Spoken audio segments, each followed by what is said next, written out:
The first time I tried on my mother's clothes, it felt like stepping into a secret world, soft fabric, strange power.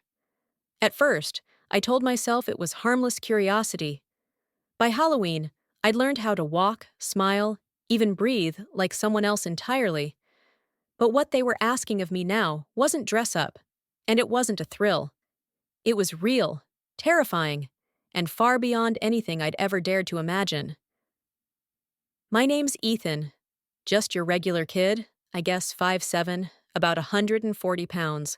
Brown hair, green eyes. I'm decent in school, not into sports. More of a computer and audio gear nerd. The kind of guy who fades into the background. But that night, fading wasn't an option. Your cousin is in hiding because of this, Agent Morgan said, her tone crisp, controlled. Because she's single, it'll be easier for them to track her down. That's why the FIS suggested she live with someone who could pass as her child. The FIS? I asked, blinking. The Federal Intelligence Service, she explained patiently. We step in when local authorities hit a dead end. Organized crime, high-level threats cases like this. I still didn't get it. Okay, but what does that have to do with me? Mom shifted uneasily in her chair, glancing at Dad. Honey, she began, voice trembling slightly. Your father and we talked about this. I had to tell them that you've been dressing up in my clothes for years now. It's not like you've never done it before. This would just be for longer. The air froze. My dad's expression turned into something between horror and disbelief. Mom looked shaken, but she wasn't angry, just scared. Agent Morgan sat stiffly in the green armchair, posture perfect, the kind of woman who could silence a room just by breathing. Her lipstick was a hard, exact red line, her eyes sharp behind her glasses. Your cousin Rachel witnessed a bank robbery, she said. She saw one of the men unmasked. He killed the guard, shot him in front of her. She was lucky the driver pulled him into the truck before he could shoot her, too. My stomach twisted. I tried to picture Rachel, trembling beside an ATM as masked men stormed past. Agent Morgan went on. She gave a statement to the police, but someone leaked her identity. That night, she received a call. A threat. Since then, she's been under our protection. The robbers are dangerous career criminals, armed and clever. They've already killed 2 witnesses. We can't take chances. Dad frowned. And what exactly are you asking my son to do? The agent folded her hands. To help us protect her, to become her daughter. I blinked. Her daughter? Yes. You'd both be relocated to a new city, under new identities. You'd live together as mother and daughter. You'd attend school, make friends, blend in. The illusion must be perfect. It was insane. It was also oddly tempting. I had dreamed of living as a girl before, though never like this, never as part of some federal cover operation. My mind raced with questions I couldn't ask. Could I really do it? Could I fool everyone, including myself? Agent Morgan leaned forward slightly. Ethan, you're 15. You adapt faster than adults. We've done this before, and it works. When this is over, you can return to your old life or stay in the new one. That will be your choice. Dad's face reddened. Stay that way? No, he's not going to stay like that. When it's over, he comes back as himself. The agent didn't flinch. That depends, sir.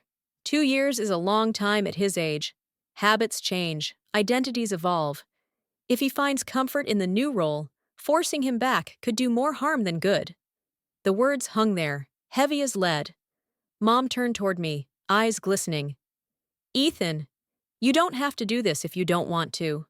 But we all knew that wasn't true. Rachel was family, and if I said no, if something happened to her, I'd never forgive myself.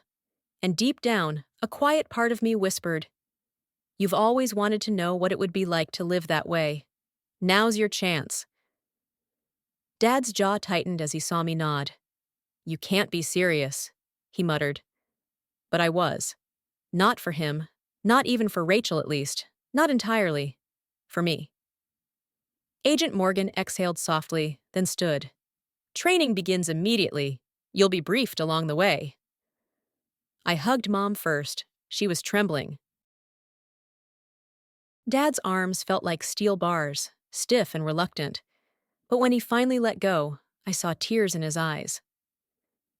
As I followed Agent Morgan out to the dark blue sedan parked outside, the reality hit me like a wave. I wasn't coming back tonight. I wasn't coming back as Ethan either. And somewhere deep inside, despite the fear twisting in my chest, I felt something else rising too, an electric thrill I couldn't name. Dad slammed his fist against the arm of his chair. No! Ethan won't stay like that. He'll come back the way he is. Agent Morgan didn't even blink. Maybe, she said evenly. That will be something for you and Ethan to decide later. Of course, you can refuse our request, but if you agree, we'll need to make everything official. Rachel will be listed as Alyssa's legal guardian. Should Ethan decide not to revert, she would retain custody. You could challenge that in court, of course, but if it went that far, it would mean Ethan feels strongly enough about his new identity that forcing him back might destroy him.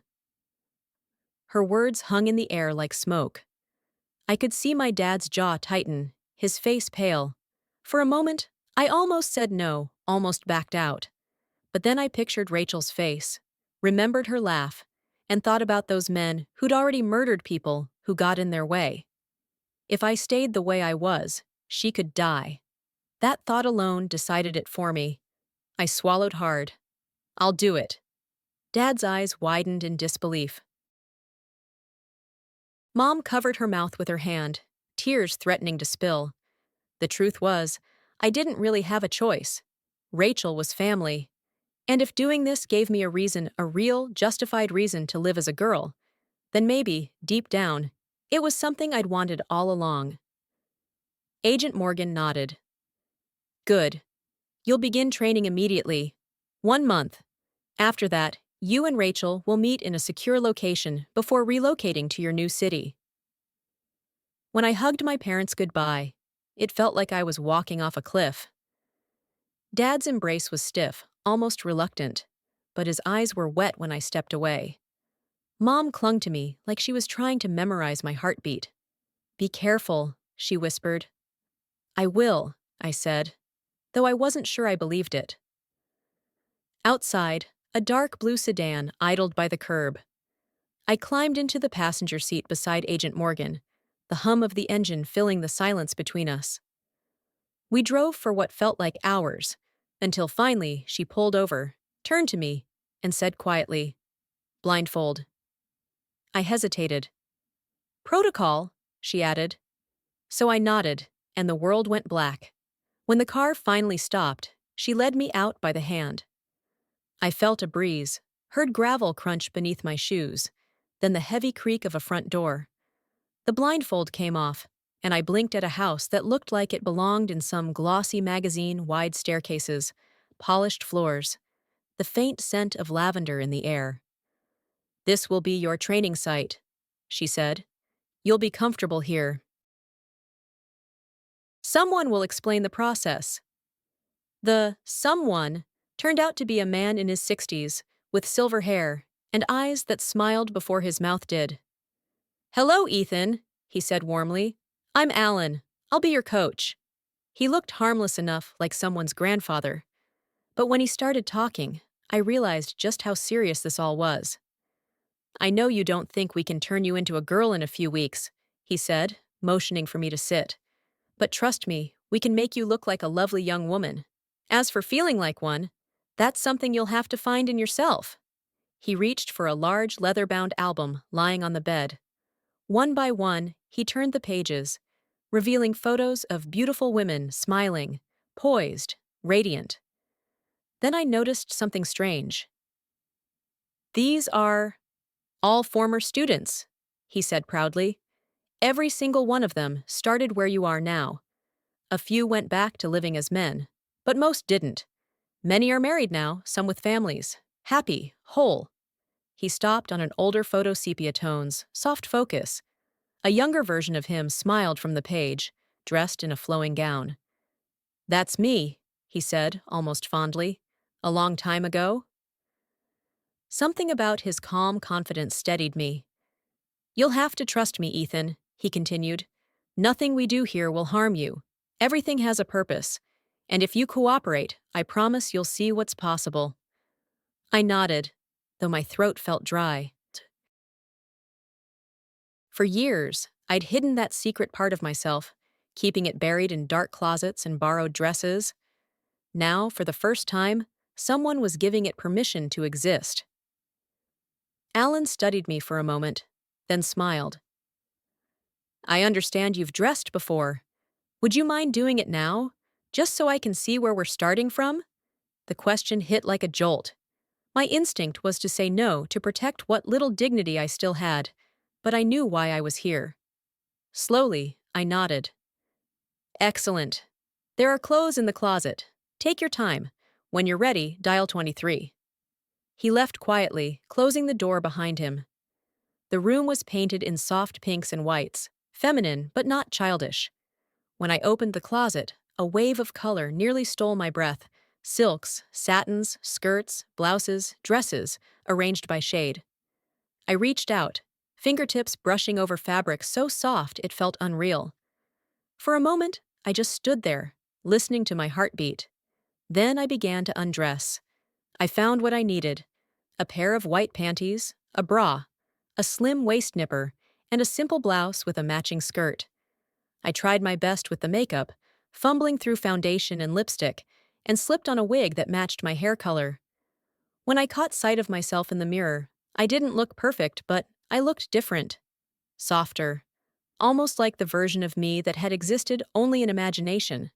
Heart pounding, I picked up the phone and dialed 23. Alan entered a minute later.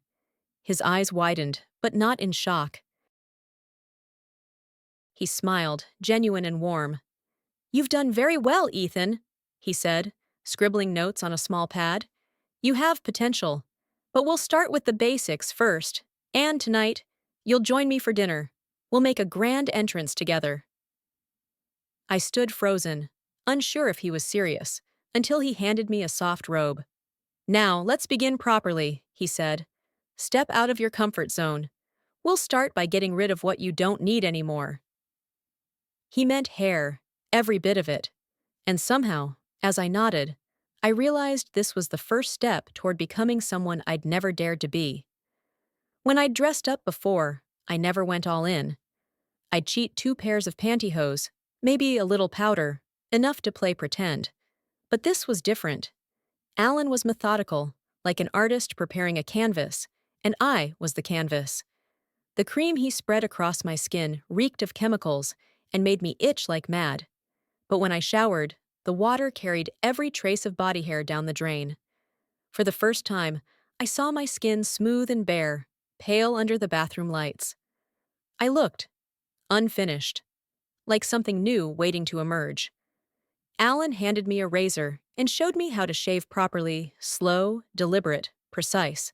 Then he washed my hair himself, fingers firm but gentle, massaging shampoo into my scalp. When he rubbed in a soft lotion that smelled faintly of lilies, I caught my reflection and barely recognized the kid looking back. I smelled like a flower shop and felt oddly fragile. "Now," Alan said, smiling at my hesitation, "watch and learn."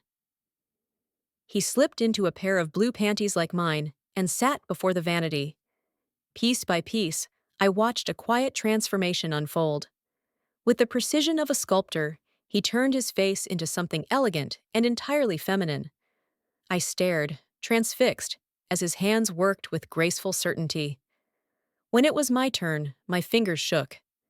Alan guided me gently, showing how to pick a foundation that matched my tone, how to dab, not smear. I learned that powder wasn't meant to hide, just soften. The blush gave warmth, the eyeliner definition. By the time I was done, I didn't see a boy pretending anymore. My skin was smooth, my eyes looked bigger, alive. My hair was still short, but it didn't matter.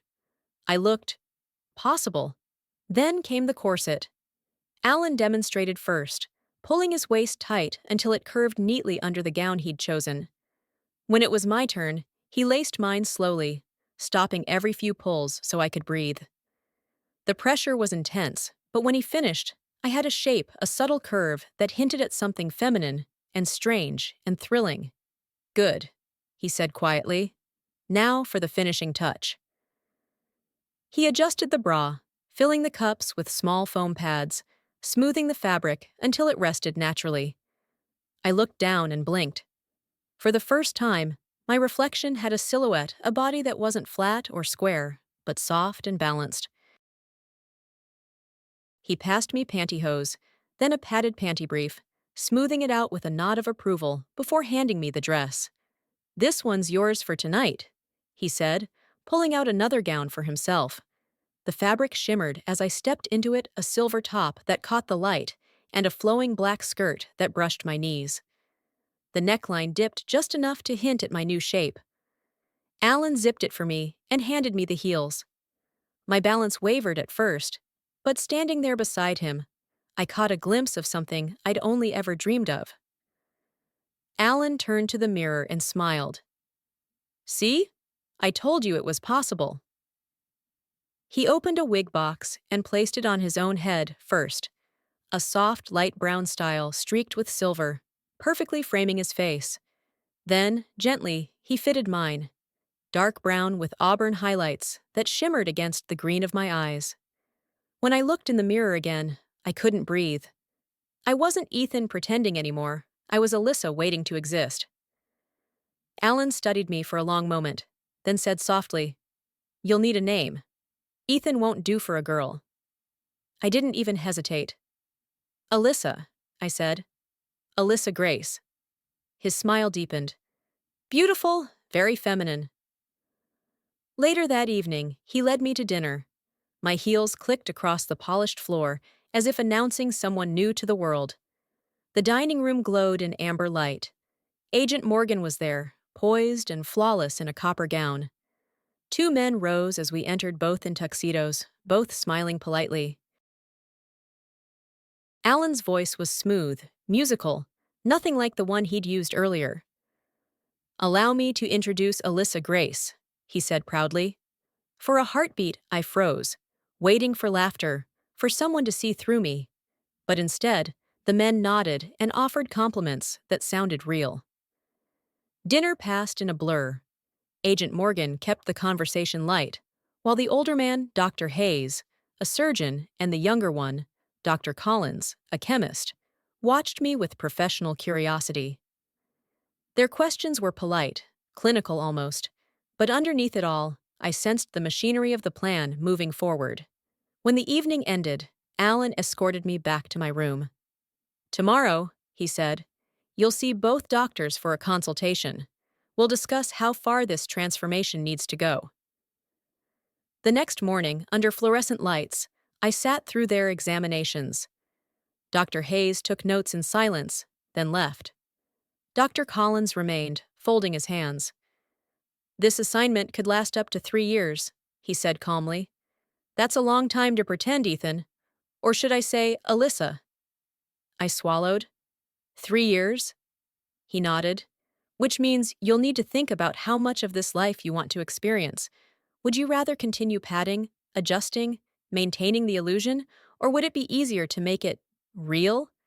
Hairless skin, your own shape, softer lines. You could blend in completely." His voice was calm, but the words struck deep. I didn't know if I was terrified or intrigued. "Think about it," he said, standing to leave. "If you truly want to become her, if you want to be Alyssa, it's possible." And as he walked out, I realized I already knew my answer. Dr. Collins leaned back in his chair, steepling his fingers thoughtfully. "You realize," he said, "that when you return to school, you'll still be too young to graduate as a senior. You'll have to attend gym, swimming, locker rooms, all of it. Think about how you'll manage that." His words rolled around in my mind like stones in a tumbler. Gym class, showers, locker rooms, the daily grind of pretending. The longer I imagined it, the more impossible it seemed. And yet, he waited patiently, reading my silence. "Wouldn't it be easier," he continued softly, "if your body simply matched your identity? If you didn't have to pad, bind, and hide every day, we can help you. Ethan help you look like the girl you're meant to appear as. It sounded terrifying, and yet strangely inevitable. I swallowed, my voice barely audible. You mean, you can actually make me look like a girl? He nodded. Not completely. You'll still be male underneath it all. But outwardly, you'll pass. The illusion will be real enough that no one, not even you, perhaps will question it. He explained calmly, as if describing a medical routine. We'll use hormone therapy to soften your features, lasers to remove unwanted hair, and a few subtle surgeries, small but essential adjustments. It's reversible in theory, though I've yet to meet a case where someone wanted to reverse it. Before I could ask more, he gave me an injection. For relaxation, he said. The world tilted. Dr. Hayes re-entered with a tablet, showing my digital image Ethan before, Alyssa after. My pulse quickened as I stared at the mock-up. Smoother face, narrower waist, gentle curves. This will be your transitional form, he explained. A B-cup will suit your frame nicely. That was the last thing I heard before the lights inside me went out. When I woke, sunlight pressed softly against the curtains of a small white room. The sheets felt heavy across my chest, too heavy. Something was different. My hands trembled as I reached down and touched the firm, yielding curves rising beneath the blanket. My breath caught. They were real. The doctors came soon after, smiling like sculptors admiring their work. Welcome back, Alyssa, Dr. Hayes said. Everything went perfectly. Alan will help you recover. Even through the haze of dizziness, I knew something irreversible had happened. My body felt foreign and familiar all at once, my chest subtly weighted, my skin unnaturally smooth, almost delicate. Alan led me back to my room and tucked me into bed like a caretaker. I barely slept. By morning, curiosity won. I slipped out of bed, still woozy, and shuffled toward the bathroom. When I lifted my gown, the reflection that met me stole my breath.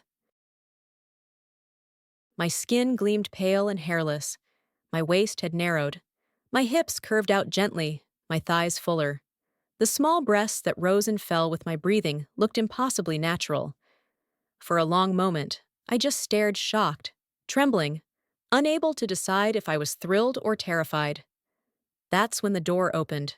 Dr. Hayes stepped in, clipboard in hand. I see you've discovered the results, he said with a hint of amusement. Good, that's the best way. He sat on the edge of the sink, all business. Let's review. The breast implants are saline temporary. Your hormones will soon develop natural tissue beneath them, at which point I'll remove the implants. I've redistributed fat from your waist to your hips and thighs to achieve symmetry. The laser work eliminated all your body hair permanently. You'll need to learn how to care for your new skin, and Alan will guide you through that. He paused, his expression softening slightly. You're healing well, Alyssa. Just remember, your body will continue changing. The hormones will take months to settle, but in time, you'll look and feel completely natural. He left me staring at my reflection, dazed. My body felt tender, but strangely alive, as if every nerve had been rewired to something new.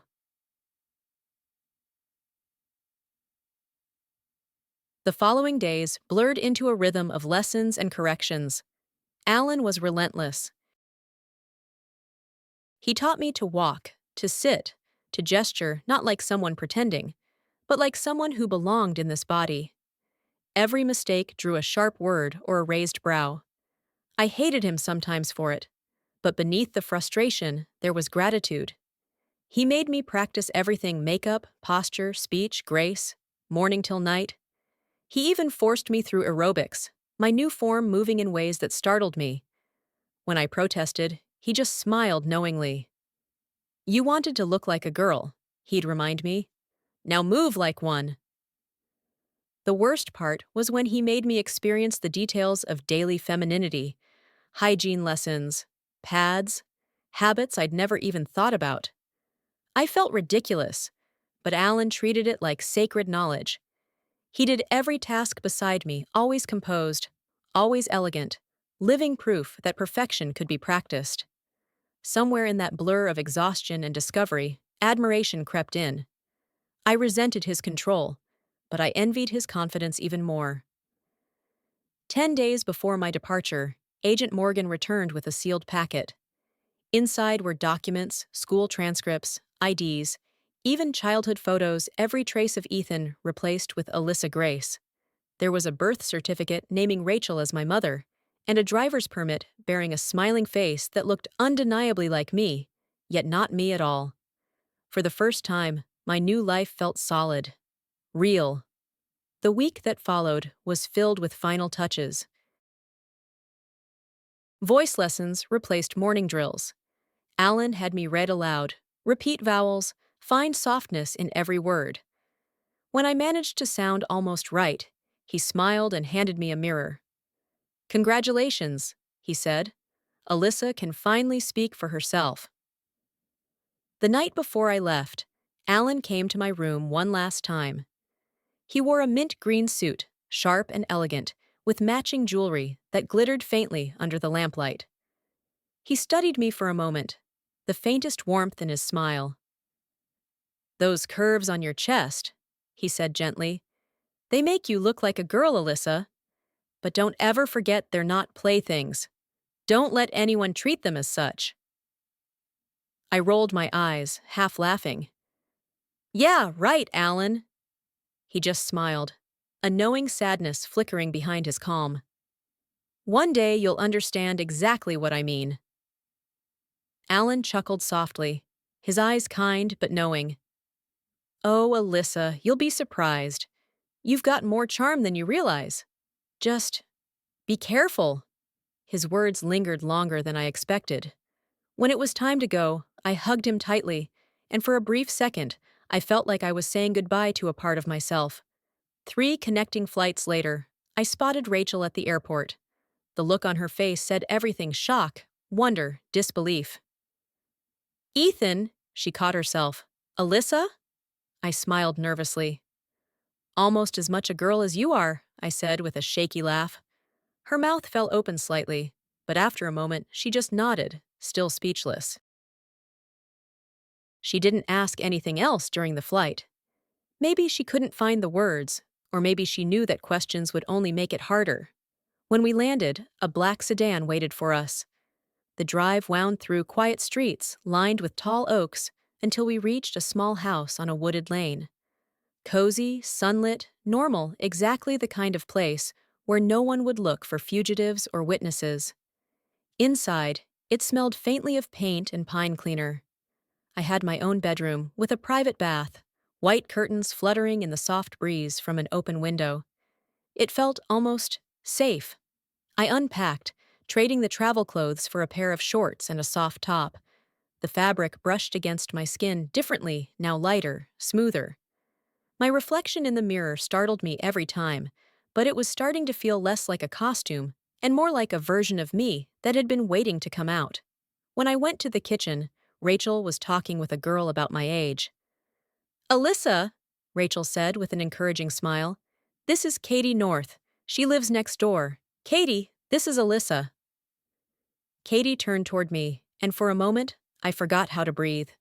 She was stunning, shorter than me by an inch, with glossy brown hair pinned back by barrettes, blue eyes that sparkled when she smiled, and a body that seemed sculpted by sunlight and summer. She radiated confidence, that effortless kind of beauty that made me feel clumsy and artificial. "Hi," she said brightly. "We're having a mixer at Lauren's on Saturday. You should come." "Oh, I don't know," I started. "We just got here, and there's still so much unpacking." Rachel cut me off with a gentle nudge. "Go ahead, Alyssa. It'll be good for you to meet people." I looked back at Katie and managed a nod. "Okay, sure." "Great. Dressy casual. I'll pick you up at 7, she said, her grin wide enough to melt resistance. When she left, the house felt strangely quiet. I stood at the window for a while, watching her walk down the path, hair catching the late sunlight. I didn't realize until later that I was holding my breath. Rachel came in after a bit, tapping my shoulder. You know, she said lightly, your hair looks long enough for styling. Maybe you should get it done before the party. I don't think so, I replied. It's still too short. Nonsense, she said, smiling. You've got plenty. We'll go to the salon together on Saturday. I sighed, but agreed. When Saturday came, we went to a small salon downtown. My heart was racing. I'd never had my hair done professionally before, at least not like this. The stylist, a warm older woman named Donna, greeted me with the calm certainty of someone who'd seen every kind of transformation imaginable. She removed my wig, washed my hair, then sectioned it into curls with quick, confident hands.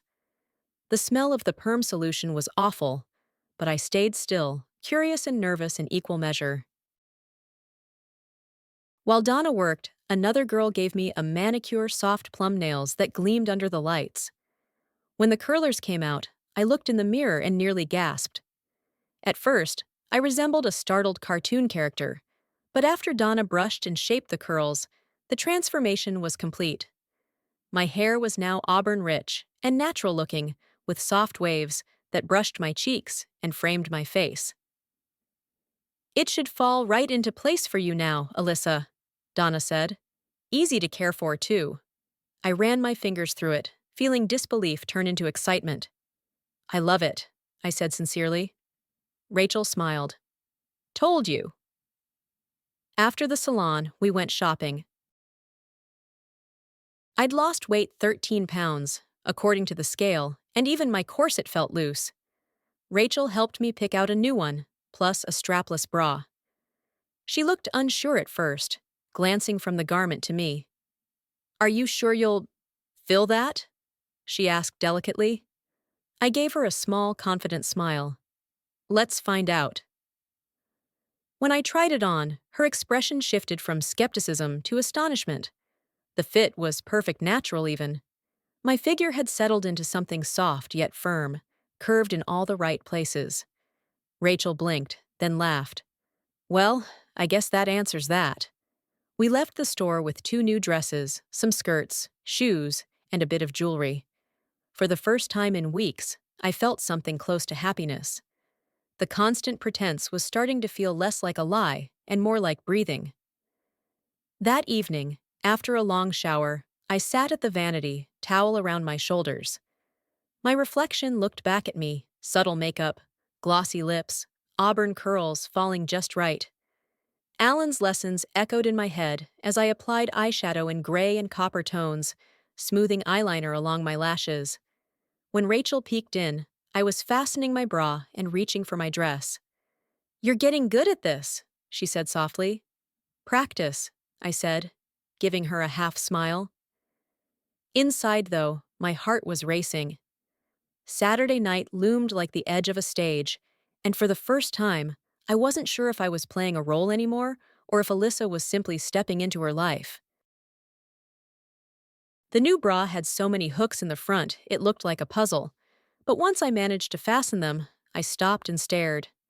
The lace trim barely contained what the cups lifted and shaped a soft, convincing cleavage. It wasn't just a trick of padding anymore. It looked startlingly natural. For the first time, I understood what Alan meant when he said appearance was power. I slid into my pantyhose, tugging them snug against my waist, about to pull on my dress when Rachel's voice came from behind me. Don't forget the panty brief, she said. I turned, half protesting. But I don't need one anymore. She smiled knowingly. Think of it as one more line of defense between you and the boys. I laughed despite myself, took the black one from the drawer, and slipped it on. The dress followed easily silver and black, elegant without being too much, and Rachel zipped me up. I brushed a few curls into place, added silver earrings, a choker, my watch, then a quick touch of lipstick and perfume. On impulse, I brushed a little blusher between my breasts, deepening the shadow. Rachel giggled, shaking her head. I never thought of you as a girl, Alyssa, but you're really quite pretty. I smiled at my reflection. I just turned out this way, I guess. It wasn't exactly in the plan. Her tone softened. What you're doing for me? Thank you. I can't imagine how strange it must feel being a boy one day and a girl the next. I hesitated. She deserved honesty, even if it made things awkward. Actually, I've done this before, I said quietly. For a long time, and, well, I kind of like it. Rachel blinked, then laughed lightly. Oh, well, that should make things easier for both of us then. We finished getting ready, and I switched purses before joining her in the living room. I tried to calm my nerves by focusing on my breathing. The party felt like the real test of whether I could live this way. A knock at the door broke the silence. Katie stood there, radiant in a shimmering green sheath dress, with a square neckline that seemed designed to make the world stop. Every curve of hers was effortless, and I suddenly felt awkward all over again, like a boy playing dress-up. She flashed that smile of hers. Ready, gorgeous? I swallowed. As I'll ever be. In the car, the radio hummed low. Katie glanced over and grinned. Girl, when you picked that dress, you nailed it. I laughed nervously. This old thing? Don't even, she teased, giving me a wink as she turned into the driveway of a house glowing with patio lights and music. Inside, the hum of voices and the faint scent of summer filled the air. Lauren, our hostess, greeted Katie with an affectionate squeal, then turned to me with a smile that didn't quite reach her eyes. I felt her gaze travel from my hair to my heels before it cooled just slightly. The pecking order of teenage girls was already unfolding, and I was the new one on the block. Katie tugged my arm and led me through introductions. The boys smiled too long. The girls smiled too tight. I could feel their eyes on me, measuring, comparing, doubting. Then, as if she'd planned it, Katie drifted away and left me standing in front of a tall blonde guy with the same striking eyes as hers. Don't mind my sister, he said easily. She's been trying to set me up for years. I smiled, tilting my head. What's wrong? Don't you like girls? Of course I like girls, he said, chuckling. Just not the ones who act like it's a competition. Are you pushy, Alyssa? The question caught me off guard. 6 weeks ago, I was a nervous 15-year-old boy, pretending not to care about anything. Now I was standing here, trying to figure out what kind of girl I wanted to be. I don't think so, I said finally. I just moved here. How pushy could I be? His smile deepened, and before I knew it, he'd taken my hand. Then come dance with me. The music drifted up from the patio speakers, soft and easy. He pulled me close, not too close, just enough, and I followed his lead. My heart was pounding, but somehow my body knew what to do. Tyler was taller, solid, and graceful, in a way that made me feel light in his arms. He pointed out people around us, giving me quick, funny summaries that made me laugh. When I asked about Katie, his grin faltered. Our dad thinks she can do no wrong, he said. She's used to being the center of everything. She's been nothing but nice to me, I said. He looked at me, a little amused. You're new, Alyssa. You're no threat yet. Wait until some guy she likes starts noticing you, then you'll see. I laughed softly. I'm not looking for a boyfriend. He tilted his head. Why not? You're pretty, you're smart, and you've got that kind of smile that gets under a guy's skin. Plus, you've got one knockout body. Thanks. I think. Then, without warning, he leaned closer, his breath warm against my cheek, and kissed me. Just a soft, unexpected brush of lips, but enough to leave me dizzy. He drew me back into a slow dance, and for a few moments, the world shrank to the rhythm of his heartbeat under my hand. When Katie and Lauren appeared a few songs later, I was grateful for the interruption. Katie grinned. Looks like my brother finally met his match. You're the first girl I've ever seen him kiss. I tried to play it cool. I would have thought he'd have a line of girls after him. Oh, he does, Lauren said with a sly smile. We've all tried. None of us succeeded until you. Their laughter mingled with the music as I smiled back, pretending not to notice the flutter in my chest.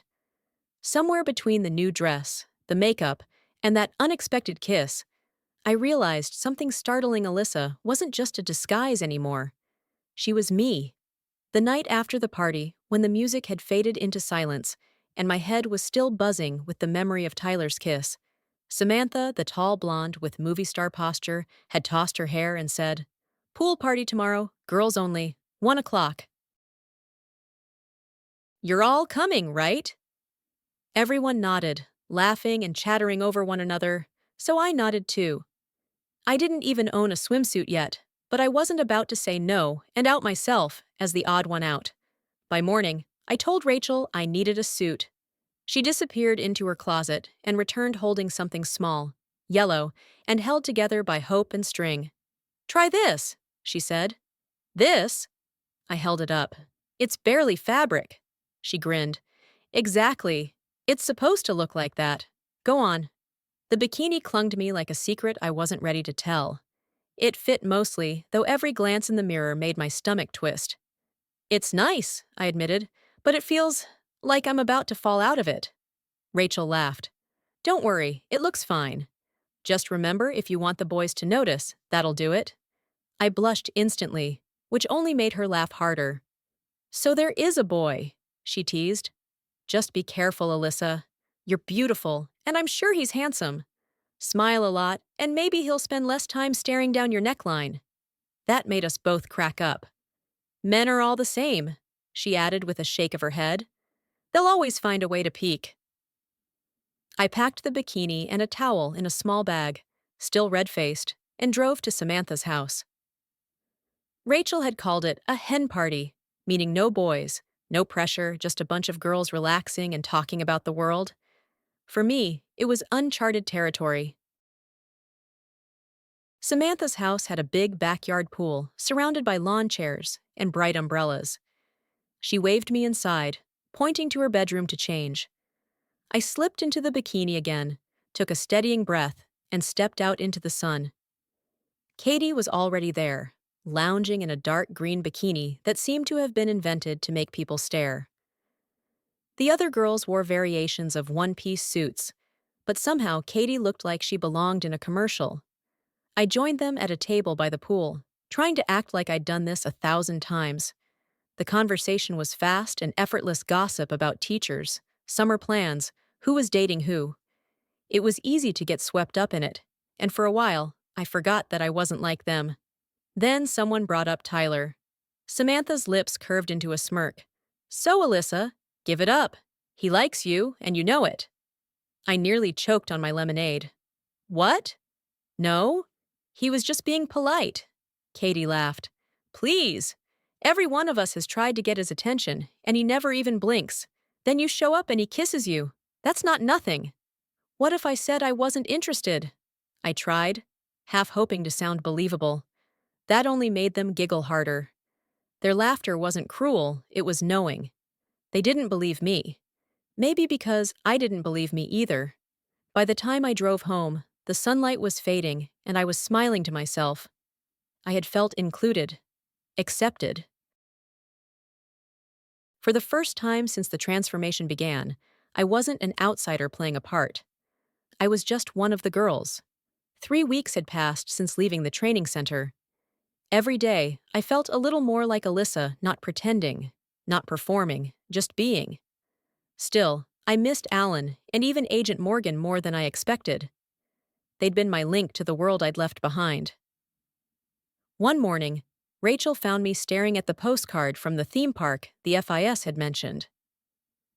"You wanted to go to California, right?" she asked. "Then let's go. Just the two of us. It'll help take your mind off missing your parents." I didn't hesitate. "Yes, let's." Rachel handled the arrangements. Coincidentally, or maybe not, my parents decided to visit the same park that week. Packing felt different this time. I didn't just fold clothes, I chose them. Soft skirts, a few dresses, tops I could mix and match, and a pair of white heels for evenings. My reflection in the mirror looked confident, self-possessed, a girl planning her vacation. When we arrived, the hotel room was bright and airy. We had dinner that night, and the next morning we headed for the park. I dressed carefully: white pleated skirt, mint green sleeveless top, matching bra that gave me lift without looking showy, pantyhose, white sneakers, earrings, perfume, everything coordinated. Rachel teased me as I checked my lipstick. "You're turning into quite the lady." "Trying to keep up," I said with a grin. At the park, we spent the morning on rides and taking photos, until she decided to go shopping while I wanted one more go on a coaster. We agreed to meet later near the castle gates. I was walking through the crowd when I saw her. Mom. She stood alone near a concession stand, scanning a map. For a heartbeat, my feet froze. Every instinct screamed to run to her, but caution whispered louder. I approached slowly, tapped her shoulder, and said softly, "Hi, Mom." She turned startled, and for a second, she didn't recognize me. Then her eyes widened, and she pulled me into a hug. Alyssa," she stammered. "You look so beautiful. I never expected, I mean—" "It's okay," I said gently. "Where's Dad?" She pointed toward the rides. "Up there somewhere. He doesn't know you're here. Maybe we can meet tomorrow, somewhere quieter." Her eyes brightened with hope. "He'd like that." "Let's say 5 o'clock by the castle." She nodded quickly. "I'll tell him." I hugged her again, kissed her cheek, and walked away before the tears could start. When I met Rachel later, I told her everything. She listened in silence, her expression soft. "You did the right thing," she said finally. "You're brave, Alyssa. Braver than you think." I wasn't sure if that was true, but for the first time, I felt it might be. Rachel had been hesitant at first about meeting my parents again, but in the end, the logic of it won her over. "There will be thousands of people there," she said finally. "No one will suspect anything." Still, I was shaking inside when we drove to the park the next morning.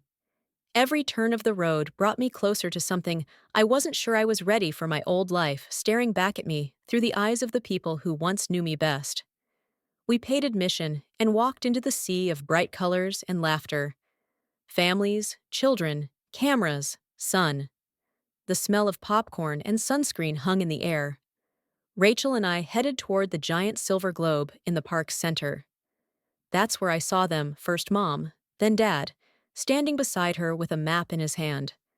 Rachel had dyed her hair darker, and of course, I wasn't a boy anymore. There was no reason for him to look twice. Not until I stopped right in front of them. "Hi, Mom. Hi, Dad." Mom turned, and for an instant, confusion clouded her face before recognition softened it. She smiled, a small, trembling thing. Dad froze. His eyes traveled up and down, trying to make sense of what he was seeing. "Hi, Dad," I said again, a little shyly. Mom spoke first, her voice thick with emotion. "You look wonderful, Alyssa. I never imagined that you would ever— You look so feminine," I offered. "That's the idea." Dad's expression didn't change. "That's not padding, is it?" he asked flatly. I met his eyes. "No, Dad, it's all me." Rachel, sensing the storm building between us, jumped in. "Why don't we walk?"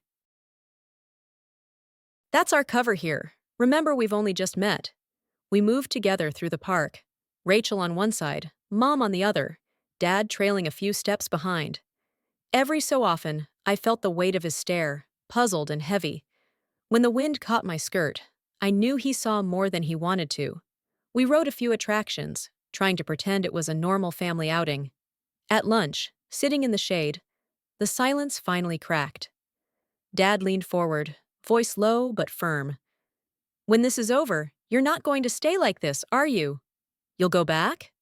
The answer slipped out before I could stop it. "No, Dad.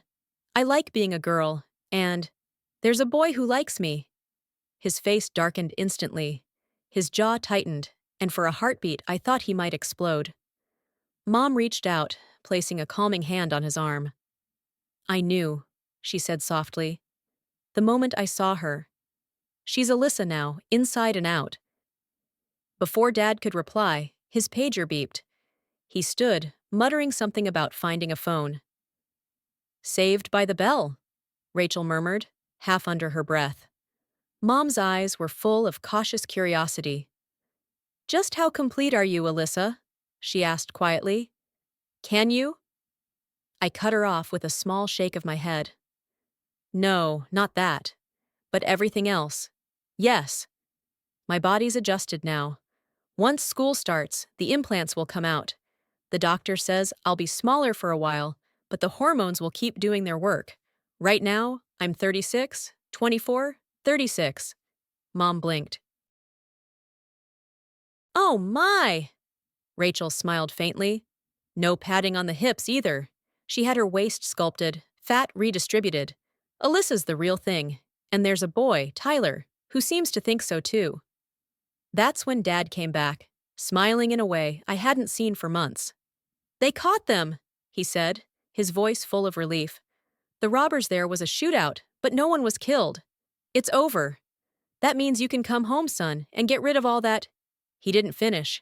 The look I gave him said enough. Dad, I said quietly, I might come home someday, but I'm not your son anymore. I'm a girl now, body and soul. I can't go back. He froze. The light drained from his face. You can't mean that. I do. The silence between us stretched until it hurt. Then he threw his napkin onto the table and walked away, his steps sharp and angry. Mom started after him, but Rachel caught her wrist. Let her, she whispered. Then she turned to me and pulled me close. It'll be okay, sweetheart. He just needs time. Go talk to him. So I did. Outside, the sun was blinding. I found them sitting on a bench near the fountain, Mom's hand resting on his arm. She stood as I approached and gave me a sad little nod before walking off, leaving us alone. I sat beside him and reached for his hand. His was large, rough, and strong. Mine looked tiny and soft against it. I know this isn't easy for you, I said, voice trembling. But this isn't new. I've always felt this way. I used to dress up even before you knew, before anyone knew. And now that I've become who I really am, I can't undo it. I don't want to. He stared straight ahead, his face unreadable. I felt tears sting my eyes. I still need you, Dad. I love you. I just need you to love me for who I am. For a long moment, nothing. Then, slowly, he turned, his jaw unclenching. He wrapped an arm around me, pulling me into a rough, uncertain hug. Are you coming home? He asked after a while. Or staying with Rachel? I think it's better if I stay with her until I graduate, I said softly. Out there, everyone knows me as Alyssa. At home, it'd be confusing for all of us. He nodded slowly, eyes distant. I could see the battle in his expression, the pride of the man who'd raised a son, and the bewilderment of a father now facing a daughter. Okay, he said finally. Just one word, heavy and final. He didn't understand, not really. But he'd heard me. And for now, that was enough. Rachel had told me that my father would come around eventually, but I wasn't so sure. You could see the storm in his eyes every time he looked at me, pride and confusion wrestling behind the mask of an old-school man who believed the world had stopped evolving sometime around his 20s.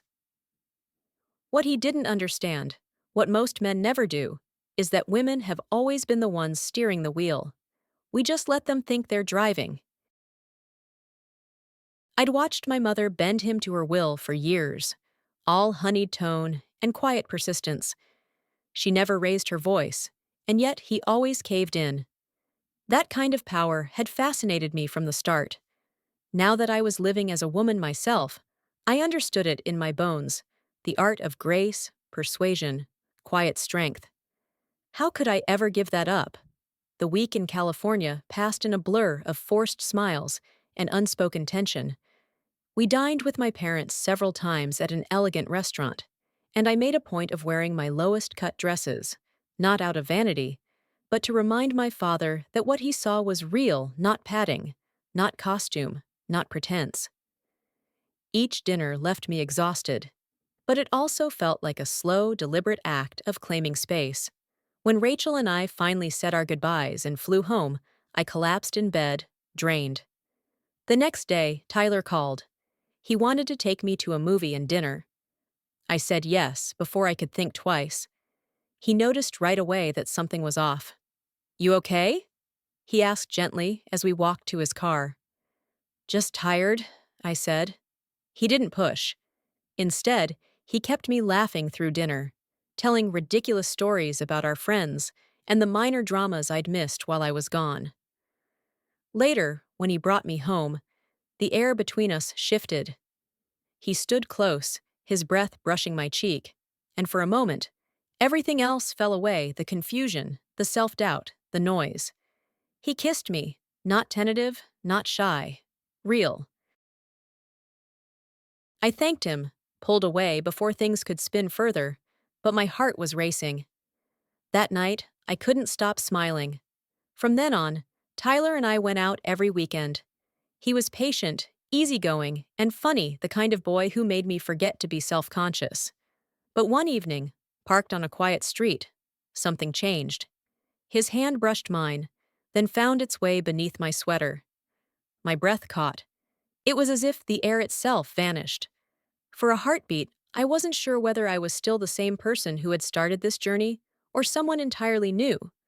After that night, things deepened slowly, cautiously. I learned where my boundaries were and how to hold them. Spring came, and with it, the kind of closeness that doesn't need explanation. Katie and I grew inseparable. She became the sister I never had, the person I could laugh with, swap clothes with, share secrets I couldn't tell anyone else. We went to sleepovers, compared notes about makeup and boys, and made each other brave in the strange new world of growing up. Lauren never quite forgave me for stealing Tyler's attention, but I'd stopped trying to win her over. Some people's stories simply don't intersect for long. By December, I'd had the implants removed. I was smaller, but what remained was truly mine, shaped by time and chemistry rather than surgery. When Rachel and I flew home for Christmas, my parents greeted us at the airport like nothing had changed except everything had.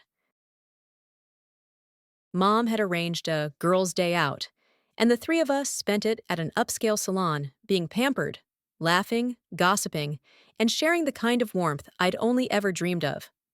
For the first time, I didn't feel like I was performing. I was simply me, surrounded by women who accepted it. On Christmas morning, I wore the red suit dress I'd bought just for the occasion, fitted, bright, unapologetically feminine. As we opened presents, I saw my father watching me differently, not with resistance, but something like wonder. When the last gift was opened, he handed me a small box. Inside was a gold ring, a single diamond framed by 6 tiny emeralds. "I figured my daughter deserved the best," he said, his voice low but certain. The world went soft around the edges. I threw my arms around him, tears burning my eyes. For the first time, the word daughter didn't sound forced. I slipped the ring on my finger, showed Mom and Rachel, and hugged him again. It wasn't perfect, but it was peace. Now, I wasn't just the new girl in town. I had a boyfriend who adored me, friends who treated me like a sister, and a family that finally understood who I was. The life I'd once only imagined in the privacy of borrowed clothes had become real. And as I looked at my reflection later that night, I smiled at the girl in the mirror, at the woman I had fought to become. Alyssa Grace. Confident, loved, alive. The rest of my story, whatever came after, would belong entirely to her.